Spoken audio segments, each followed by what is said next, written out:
고린도 교회에는 하나님이 주신 은사의 역사가 풍성이 많았습니다. 그러나 정작 그 신앙의 뿌리인 부활의 신앙이 흔들리고 있었습니다. 그래서 오늘 바울은 우리가 함께 읽진 않았지만 바로 그 다음 절인 12절 말씀에 이렇게 이야기합니다. 그리스도께서 죽은 자 가운데서 다시 살아나셨다 전파되었거늘 너희 중에서 어떤 사람들은 어찌하여 죽은 자 가운데에서 부활이 없다 하느냐. 그리고 13절 말씀에는 만일 죽은 자의 부활이 없으면 그리스도도 다시 살아나지 못하셨느니라, 이렇게 이야기하고 있습니다. 당시 고린도라는 도시는 헬라 문화가 강하게 자리 잡고 있는 도시였습니다. 그래서 당시 많은 그리스인들은 인간을 영혼과 육체로 구분해서 이제 생각했습니다. 특히 플라톤 계열의 그 사상에서는 그 영혼은 선하고 고귀한 것, 또 육체는 악하고 불완전한 것으로 생각했습니다. 그리고 그들이 말하는 구원이라는 것은 영혼이 육체라는 감옥에서 벗어나는 것이다, 이렇게 여겼죠. 그래서 그들에게는 죽은 육체가 다시 살아난다라고 하는 말은 정말 매우 이상하게 들렸습니다. 그래서 사도 바울이 그리스 아테네에서 부활에 관해 이렇게 부활을 전했을 때도 많은 사람들이 비웃었던 그 이유 중 하나도 바로 이러한 이유였습니다. 그래서 그 기록이 사도행전 17장 32절 말씀에 이렇게 기록되어 있습니다. 그들이 죽은 자의 부활을 듣고 어떤 사람은 조롱도 하고 어떤 사람은 이 일에 대하여 내 말을 다시 듣겠다, 이렇게 이야기합니다. 바울이 전한 부활에 관한 메시지를 듣고 어떤 사람은 비웃고 조롱했습니다. 그 사람들은 헬라적 문화와 그러한 사고의 영향을 받은 사람들이었습니다. 그런데 오늘 이러한 문화와 사고가 고린도 교회 안에도 그대로 고스란히 스며들기 시작했다라는 거죠. 그래서 바울은 오늘 고린도 교인들에게 복음의 핵심을 다시 전합니다. 바울은 성도들에게 복음의 메시지를 다시 붙들라, 이렇게 지금 권면하고 있는 것입니다. 바울은 자신이 받은 이 복음의 핵심을 요약해서 오늘 고린도 교인 성도들에게 전해주고 있습니다. 먼저 그리스도께서 우리 죄를 위해 죽으셨다라는 거죠. 우리가 받아야 할 죄의 형벌을 그리스도께서 대신 감당하신 것입니다.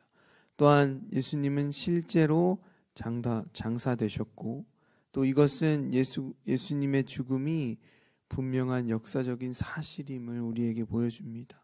그리고 거기서 끝이 아니고 사흘 만에 다시 살아나셨습니다. 바울은 여기서 이 사실을 강조합니다. 어떤 사실이냐면 이것이 모두 우연히 임의대로 일어난 것이 아니라 성경대로, 말씀대로, 하나님의 뜻대로 된 것임을 강조하고 있습니다. 그래서 오늘 본문 3절과 4절 말씀에 그렇게 강조하여 말하고 있는데, 오늘 우리가 함께 읽은 본문 3절과 4절 말씀을 우리가 함께 읽어보도록 하겠습니다. 내가 받은 것을 먼저 너희에게 전하였노니 이는 성경대로 그리스도께서 우리 죄를 위하여 죽으시고 장사 지낸 바 되셨다가 성경대로 사흘 만에 다시 살아나사. 아멘. 예수님께서는 말씀대로 죽으셨고 실제로 다시 살아나셨습니다. 복음과 예수 그리스도의 부활은 신화나 전설이 아니라 실제로 일어난 하나님의 구원 사건임을 굳게 믿는 믿음이 오늘 저와 여러분들 가운데 있기를 간절히 소망합니다. 여러분, 영화 중에 예수는 역사다라고 하는 영화가 있습니다. 이 영화는 신존 그 인물의 이야기를 바탕으로 만들어진 영화인데, 이 영화의 주인공은 무신론자인 그리고 무신론자 기자였던 리 스트로벨이라고 하는 사람이 주인공입니다. 이분은 기독교의 허구성, 특히 예수 그리스도의 부활이 거짓임을 증명하기 위해서 여러 가지 조사를 시작합니다. 그래서 유명한 의사들, 고고학자, 역사학자들을 직접 만나서 인터뷰하고 예수님의 부활이 거짓인 것, 그 객관적인 증거를 다 수집하고자 했습니다. 그런데 이러한 역사적인 자료와 증거를 추적하고 수집하면 수집할수록 예수님의 부활이 거짓이 아니라 오히려 사실이고 또 사실일 수밖에 없다는 결론에 이르게 됩니다. 그래서 오히려 예수님을 영접하고 지금은 예수 그리스도의 부활과 복음을 전하는 목사님이 되셨습니다. 여러분, 우리 주님 우리의 죄를 대신 지시고 십자가에 죽으셨으나 다시 살아나셨습니다. 우리는 이 믿음으로 구원을 받은 자들인 줄 믿습니다. 오늘도 이 믿음 안에서 참 자유함과 구원의 은혜를 누리며 나아가는 저와 여러분들 되시기를 주님의 이름으로 간절히 소망합니다. 그리고 오늘 바울은 그 후에 부활의 증인들에 대해 이제 나열하고 있습니다. 그리스도의 부활 후에 목격한 그러한 부활의 목격자들. 그래서 이곳에 기록된 사람만 해도 한 500여 명이 되죠. 그 가운데 부활을 가장 먼저 목격한 사람은 바로 게바, 베드로입니다. 먼저 베드로에게 보이신 후 12 제자에게 나타나셨습니다. 그리고 한 번에 500여 성도, 500여 형제에게 보이셨고 또 예수님의 형제인 야고보에게 나타나셨습니다. 그리고 마지막으로 사도들에게 나타나셨고.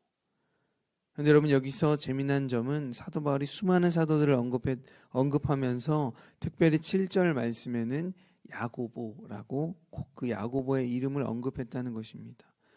여러분, 여기서 언급된 야고보는 대부분의 학자들이 예수님의 동생 야고보일 것이다 이렇게 보고 있습니다. 왜냐하면 사도들 가운데 야고보라고 하는 이름이 이미 여러 명 존재했습니다. 야고보라는 이름은 이 당시 흔한 이름 중 하나였습니다. 예를 들면 우리나라에도 철수, 영희 이러한 이름처럼 흔한 이름인 거죠.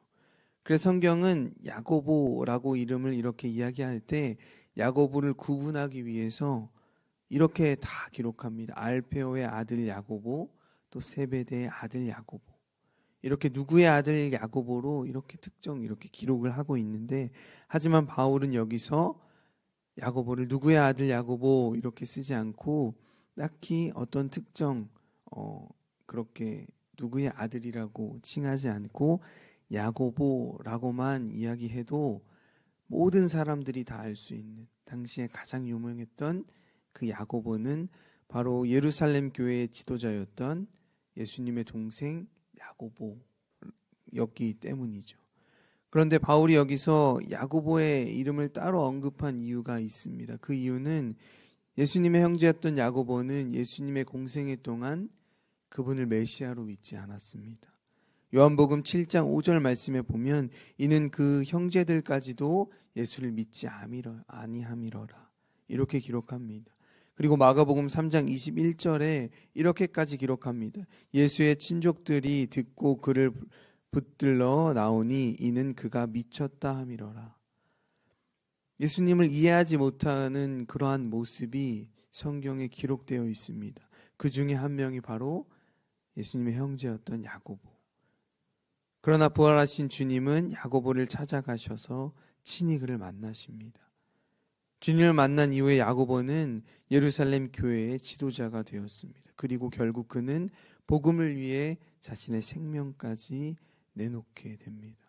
여러분, 이처럼 부활은 누군가의 인생을, 정말 그 인생의 전체를 뒤바꾸는 실제 사건입니다. 그리고 바울은 마지막에 누구를 언급하냐면 자기 자신을 언급합니다. 오늘 본문 말씀 8절 말씀에 맨 나중에 만삭되지 못하여 난 자 같은 내게도 보이셨느니라.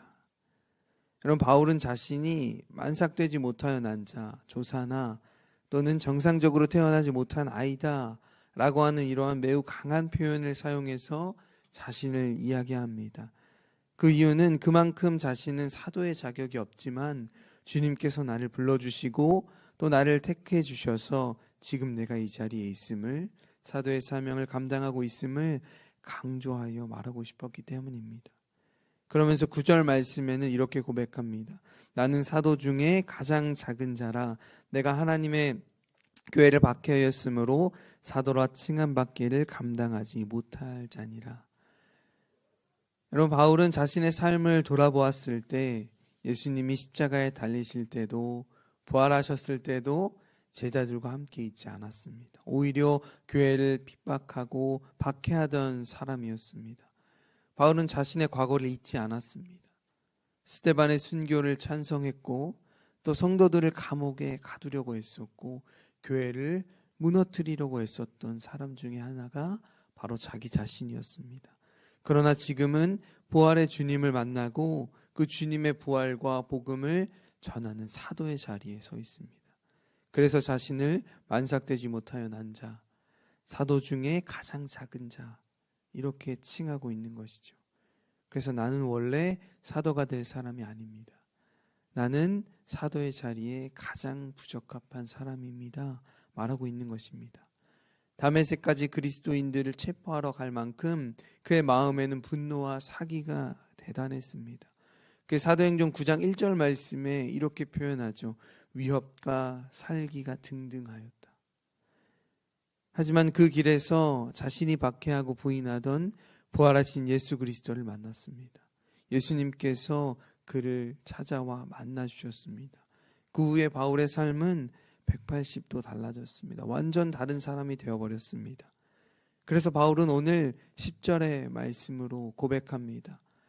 오늘 이 10절의 고백은 바울이 하고자 하는 오늘의 핵심이라고 할 수 있습니다. 오늘 20절의 말씀을 우리가 함께 읽어보도록 하겠습니다.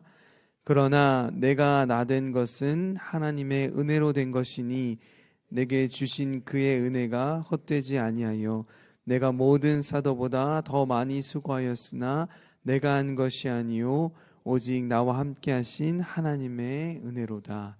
아멘. 여러분, 만삭되지 못하여 난 자, 사도 중에 가장 작은 자, 사도가 될 자격이 없는 내가 사도가 된 것은 다 하나님의 은혜 때문이다. 오늘 그렇게 고백하고 있습니다. 바울이 지금까지 수많은 고난 속에서도 복음을 전할 수 있었던 이유는 생명의 위협이 있을지라도 목숨을 걸고 복음을 전했던 이유는 바로 하나님의 은혜 때문이라. 그 은혜를 알았기 때문입니다. 그래서 나의 나된 것은 다 하나님의 은혜라. 내가 지금 이 자리에 있는 것은 다 하나님의 은혜입니다. 고백하는 것입니다. 사랑하는 성도 여러분, 예수 그리스도의 복음이면 충분한 줄 믿습니다. 이 세상의 지식, 방법, 법칙, 그 모든 그 어떤 것도 우리를 변화시킬 수 없습니다. 그러나 복음은 우리의 삶을 송두리째 변화시키고도 남을 만한 능력이 있는 줄 믿습니다. 오늘 바울을 변화시켰던 것처럼 부활과 복음의 능력이 날마다 우리의 삶을 변화시키는 줄 믿습니다. 오늘 바울의 고백, 내가 나된 것은 다 하나님의 은혜입니다. 오늘도 이 고백 안에서 부활의 증인으로 이 땅 가운데 살아가시는 저와 여러분들 되시기를 주님의 이름으로 간절히 축원합니다. 시간 함께 기도하도록 하겠습니다. 사랑과 은혜가 풍성하신 하나님 아버지, 오늘도 고린도전서 말씀을 통하여 우리를 구원하신 복음의 능력을 다시 한번 깨닫게 하심에 감사합니다. 예수 그리스도께서 우리의 죄를 위하여 죽으시고 장사되셨으나 성경대로 다시 살아나신 그 부활의 복음을 믿게 하시고 그 복음 안에서 굳게 서게 하여 주시옵소서. 세상의 생각과 가치관이 우리의 믿음을 흔들지 않게 하시고 고린도 교회가 겪었던 것처럼 사람의 지혜와 이성보다 하나님의 말씀을 더욱 신뢰하게 하여 주시옵소서. 그리하여서 부활을 실제적인 역사의 사건으로 믿게 하시고 우리를 구원하신 하나님의 능력임을 날마다 붙들게 하여 주시옵소서. 주님, 부활하신 주님께서 야고보를 변화시키시고 교회를 핍박하던 바울을 사도로 세우셨던 것처럼 오늘도 우리를 찾아와 만나주시고 또한 우리의 연약함과 부족함을 아시는 주님께서 우리를 변화시켜서 오직 하나님의 은혜대로 우리를 거룩하고 복되게 사용하여 주시옵소서. 그래서 오직 하나님의 은혜로만 살아가는 우리의 삶 될 수 있도록 역사하여 주시옵소서. 그래서 오늘 바울이 고백했던 그 믿음의 고백, 내가 나된 것은 하나님의 은혜입니다. 우리의 믿음의 고백이 되게 하시고 날마다 복음의 능력으로 변화되게 하시고 부활의 증인으로 살아가게 하여 주시옵소서. 오늘도 우리와 함께 하심을 믿사오며 죽으시고 다시 살아나신 예수 그리스도의 이름으로 간절히 기도하옵나이다. 아멘.